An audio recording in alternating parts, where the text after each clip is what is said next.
School gardening for South Carolina educators, in a nutshell, is teaching teachers how to garden successfully with their students. So we want to equip the teachers with the training, the curriculum, and even so far down as the seeds and the plants that they need to grow a successful vegetable garden on school property year-round with as little technical issues as possible. It is more than just an educational program. What we're doing is we are facilitating that connection between those kids and the Extension mission. We are here today because this is the culminating hands-on workshop for a 5-week online course that each participant in this grant program is required to take. So rather than just giving grant money or giving materials, we are requiring training as part of the process.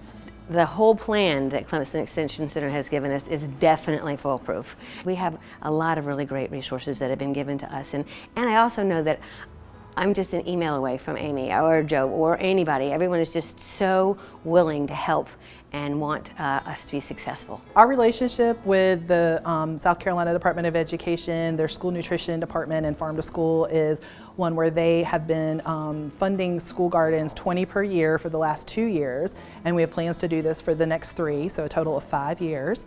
And then we have the opportunity from Clemson Extension standpoint to let them know about all the resources that Clemson has. Anything we can think of that will help them expand their gardens into mini farms, exposing the students to agriculture, science, and STEM-based curriculum. Teachers don't always have the time to research how to garden, how to understand building programs and starting school gardens at their school. You need a team, which this program incorporates.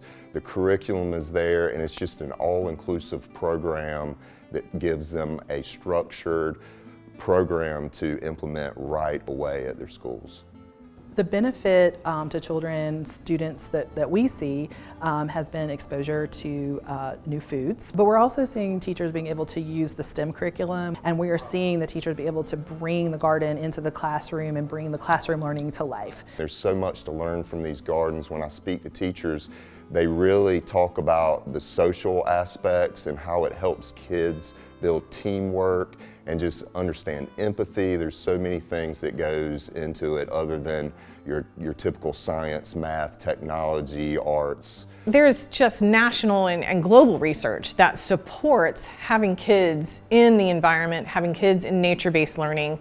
But with our school gardening program, what we have seen is when the kids grow it, they eat it. Working at the Office of Health and Nutrition, we try to get more local produce into the school cafeterias, get kids understanding where their food comes from, and just learning more about agriculture in general, as well as nutrition.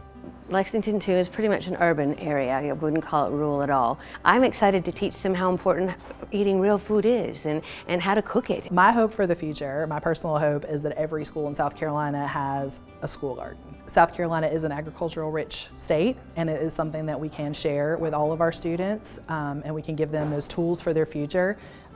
Just the power to grow your own food is amazing, so that's my hope for the future.